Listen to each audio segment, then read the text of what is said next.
Oke, gas, gas, gas, gas, gas. Awas.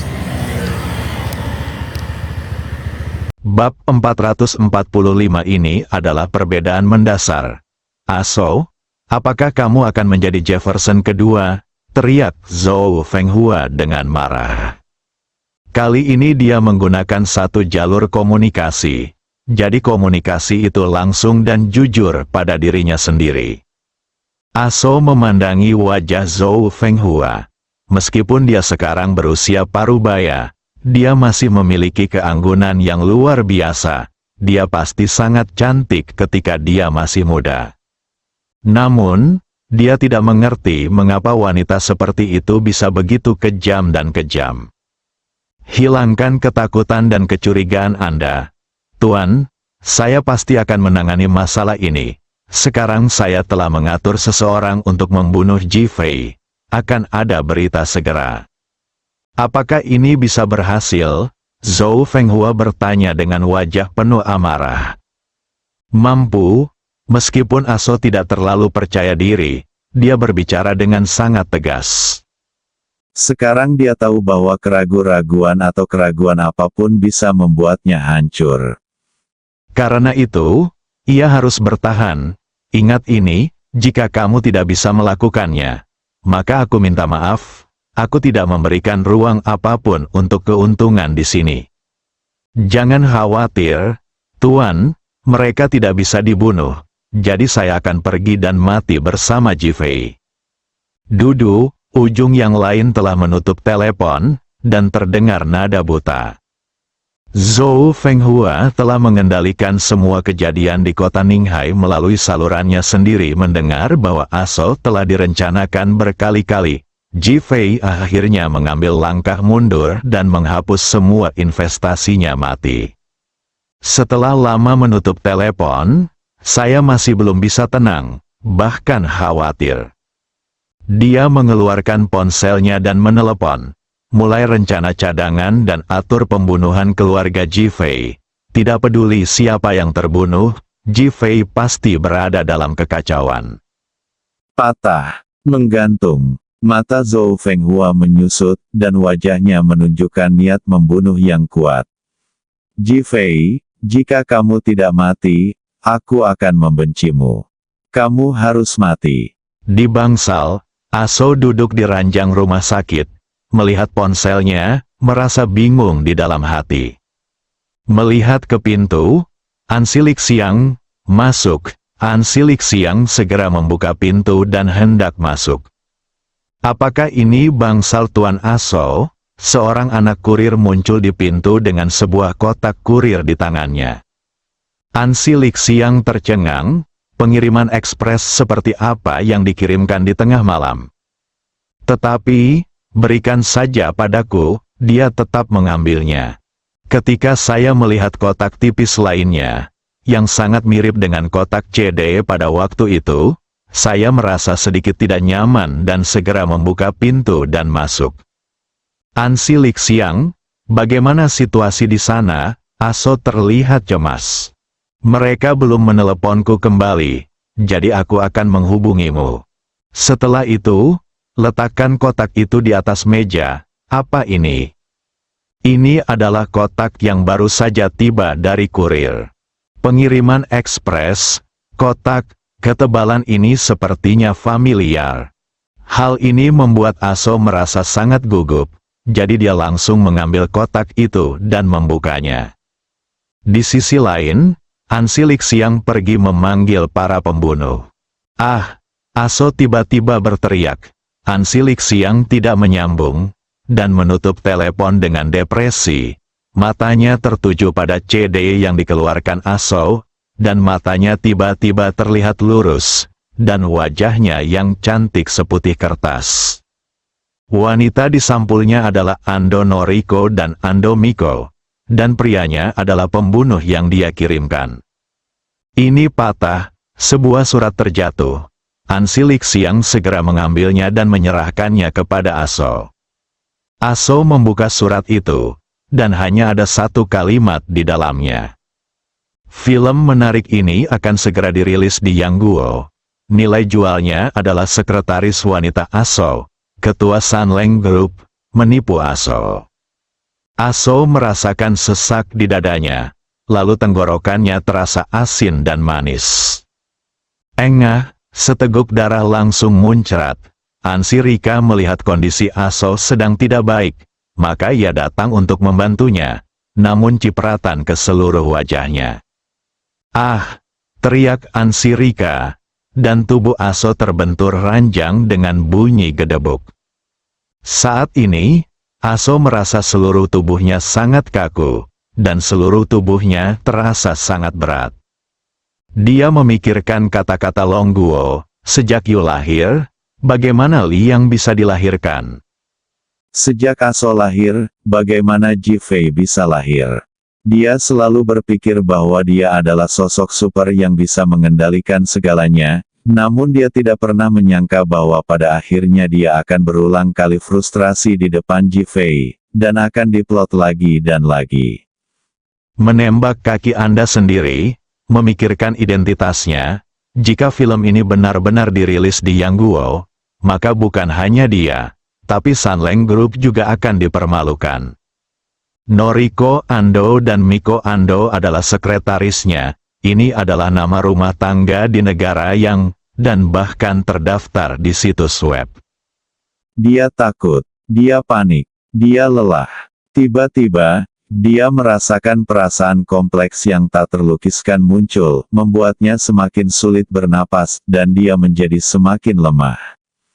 "Ketua, apa kabar?" Ansilik Siang bergegas mendekat, meraih Aso, dan berteriak keras. Aso ingin berbicara, tetapi tidak dapat berbicara. Eng Silik Siang dengan cepat menekan bel darurat bangsal, dan segera staf medis bergegas masuk.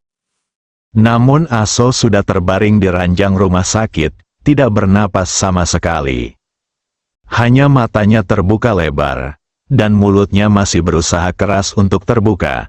Namun tidak jadi, seolah dia ingin berbicara tetapi tidak mengatakannya. Mati dengan mata terbuka. Petugas medis di lokasi kejadian bahkan melewatkan tindakan resusitasi karena sudah tidak diperlukan lagi. Ansilik Siang berdiri di sana dengan linglung, merasa seolah-olah seluruh tubuhnya disambar petir, dan dia kehilangan kesadaran. Dia tidak bangun sampai staf medis memanggilnya. Ansirika sendiri tidak tahu bagaimana dia melaporkan berita kematian Aso ke Sunleng Group. "Aku sangat membenci Ji Fei. Aku sangat membenci Ning Hai. Aku sangat membenci kerajaan naga. Aku semakin membenci grup Sunleng. Setelah Aso meninggal, tidak ada yang datang untuk mengurus pemakaman. Mereka semua bersaing untuk mendapatkan posisi ketua. Pada akhirnya, dialah yang membawa Abu Aso kembali ke negeri Yang." Di dalam kantor Phoenix, Raja Naga, "Mengapa kita tidak membasmi akarnya dan membersihkan Ansilik Siang bersama-sama?" Qi Yuan bertanya pada Ji Fei yang sedang duduk di sofa. "Dia seorang ninja. Jika aku melepaskannya sekarang, aku memberi mereka kesempatan. Jangan menyinggung perasaanku. Kalau tidak, aku tidak keberatan membunuh mereka semua." Qi Yuan tetap diam.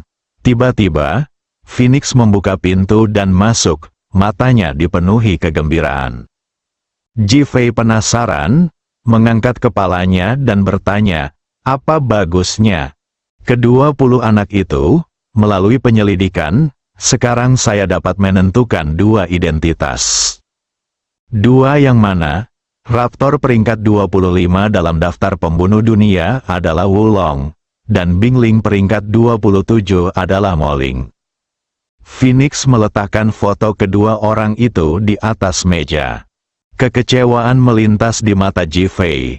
Awalnya dia mengira orang-orang ini akan dikirim ke Longtang atau Hongmen, tapi dia tidak menyangka mereka akan menjadi pembunuh. "Raja Naga, apakah kamu tidak senang?" Qi Yuan bertanya. Ji Fei mengangguk, "Ya, saya tidak menyangka mereka akan mengambil jalan seperti itu." Nada suaranya penuh kekecewaan. "Sebenarnya, jalan mereka sangat mirip dengan jalan kita di masa lalu. gumam Phoenix. Kamu salah, ini adalah perbedaan mendasar. Bab 446 Chen ya.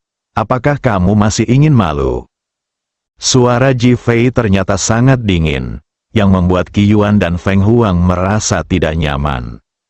Suara seperti ini hanya bisa didengar oleh Ji Fei pada saat-saat kritis saat menjalankan misi. Hari ini, tiba-tiba telepon berdering, keduanya berdiri tegak dan menatap Ji Fei dengan ekspresi ngeri. Tujuan para pembunuh adalah untuk membunuh orang dan menghasilkan uang. Mereka tidak memiliki keuntungan dan emosi. Mereka membunuh orang baik dan jahat. Meskipun organisasi kita akan membunuh orang, pikirkanlah, siapa yang kita bunuh?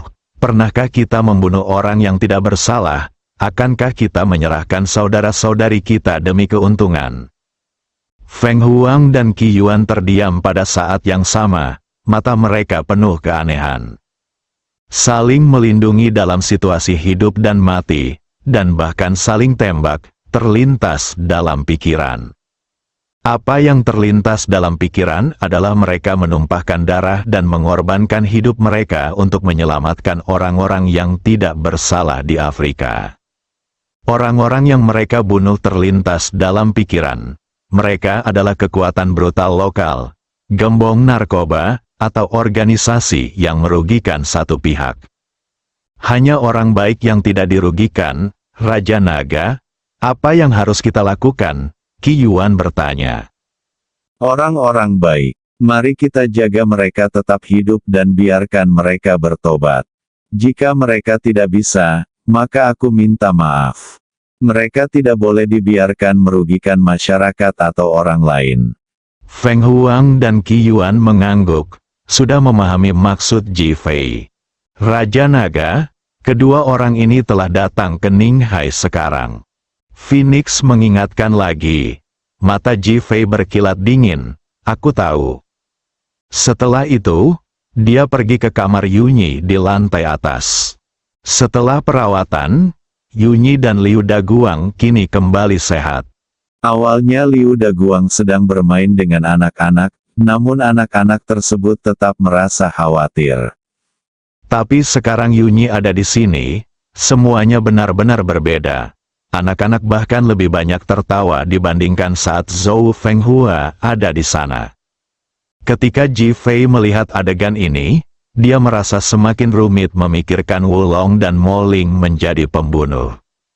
Ji Fei, kamu di sini, Yunyi berteriak saat melihat Ji Fei. Ji Fei mengangguk, Saudari Yun, apakah kamu masih terbiasa sekarang? Saya telah beradaptasi. Tubuh saya lebih baik sekarang, suasana hati saya lebih baik, dan saya merasa seperti beberapa tahun lebih muda. Kegembiraan itu terlihat jelas. Ji Fei tersenyum dan berkata, bagus sekali. Ji Fei, apakah ke-20 anak itu mempercayainya sekarang? Ji Fei langsung menggelengkan kepalanya. Dia tidak ingin bercerita tentang Wulong dan Moling, jangan sampai Suster Yun merasa sedih. Mungkin aku terlalu cemas, memikirkannya setelah bertahun-tahun, aku khawatir dia sudah tidak hidup lagi.